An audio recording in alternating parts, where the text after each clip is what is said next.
Alright, guys, so I wanted to talk about this movie because this movie's been out for a while. Alpha and Omega. It has been. Okay, it came out in 2010. So, again, it's an older movie. It came out in the late 2000s. The entirety of this film, and we have a long list of celebrities on here, okay? We have Justin Long, Christina Ricci, Dennis Hopper, Danny Glover, Hayden Panettiere. We have, of course, a bunch of other actors on this film. The entirety of this movie is you have Justin Long's character Humphrey, who is an Omega, and he's friends with Kate, played by Hayden Panettiere. Now they're in the same pack, and he is informed that she's going to go for alpha training. She's going to be the new alpha of the group. Him and his friends are the goofballs of the group. You know, they're omegas. They're not really doing anything. And then over time, Kate returns. She's been trained to be an alpha. And he sees her and he's like, oh my gosh, you know, because he's always had feelings for her.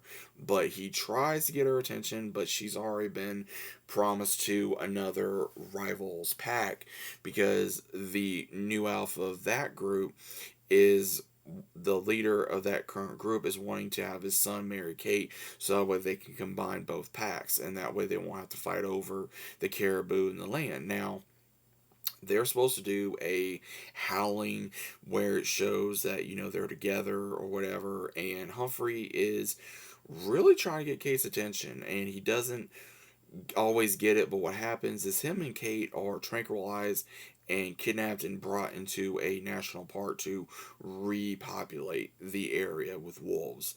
And she's like, I gotta get home. So between Humphrey and Kate, and then these two other geese, they're supposed to help them go back to where they came from, and they go through a journey of, you know, trying to get into a car. They're trying to, go up against bears and other wildlife and all these other things. Now, again, while they're gone, you have Kate's sister that takes interest in the one that she was pretty much arranged marriage to, and both Kate's father and the other one's father are having issues with each other because they think Kate ran off or she was kidnapped or something, and they don't know exactly where she is. So they make an agreement: if she's not back by this time, then things are going to get worse. Well, by the entirety of the movie, we have where Humphrey and Kate actually start becoming good friends again.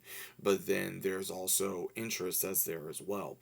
And what we later see is when they finally come back, we see where both packs are about ready to go at it. And when they finally stop it, Kate has no choice but to agree on the marriage proposal so that way she can have peace within her pack as well as the rival pack. Then Humphrey's like, I'm not going to stay around. Like, I can't stay around someplace where someone I want to be with is going to be with someone else. So I'll just be better on my own as a lone wolf. Now, when he is coming back, he wants to get back on the train just to go away. Well, he soon realizes that things are not as easy as they seem because now Kate has revealed that she does have feelings for Humphrey. And she goes and tries to find him, but then it's too late because the caribou interrupt the ceremony after a fight breaks out when everyone's like, oh my god, whatever. And we see where between Humphrey and Kate, they have to save both leaders of the pack so that way they can stop the fighting and save them from, a rival war throughout the film.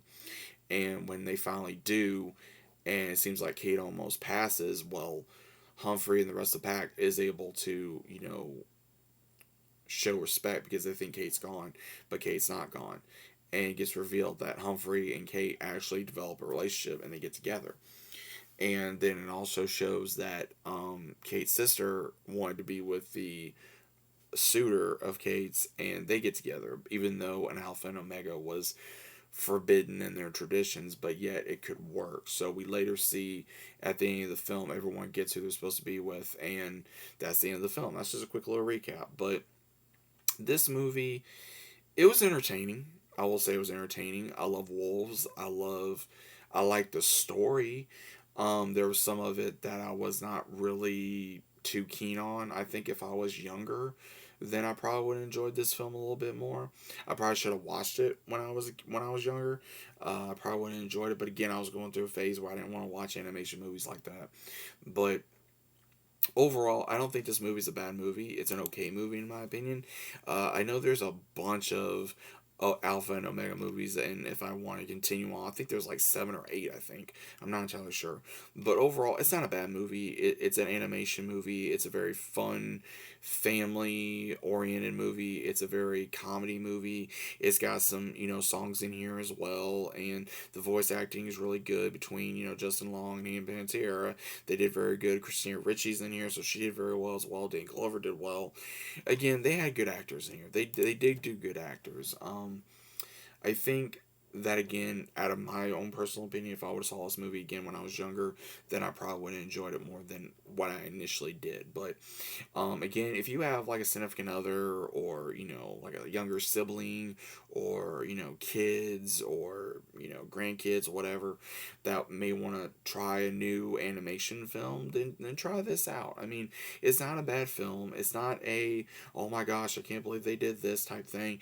It's a very funny, family oriented film, and I don't think there's anything bad about this film to show to a younger audience member, to get them involved in an animation movie. At first, I thought this was by DreamWorks. Re-looking at it, it is not by DreamWorks to my knowledge. I'm gonna have to see what other movies we're gonna have to see to be able to. If I want to continue reviewing the other Alpha Omega movies, I'm not sure if I should or I shouldn't. The Alpha and Omega movie right now to me is a one and done. I don't know if I'm gonna watch the others. But if you guys seen them, let me know if I should check them out. Let me know if I should check them out. Let me know if I should continue this journey of watching all the other Alpha Omega movies and give them a shot and review them for you guys. So let me know what you guys think about it down in the comments. Hope you guys enjoyed. Leave a like, subscribe if you're new, and comment what I said about the movie. If you enjoy it, cool. If you didn't enjoy it, that's cool too. Do you think I should continue with the Alpha and Omega franchise? Do you think I should watch them all and give them a chance and review them and go from there? What do you guys think? I'd like to know your opinion about it. Let me know, and I'll see you as always on the next one.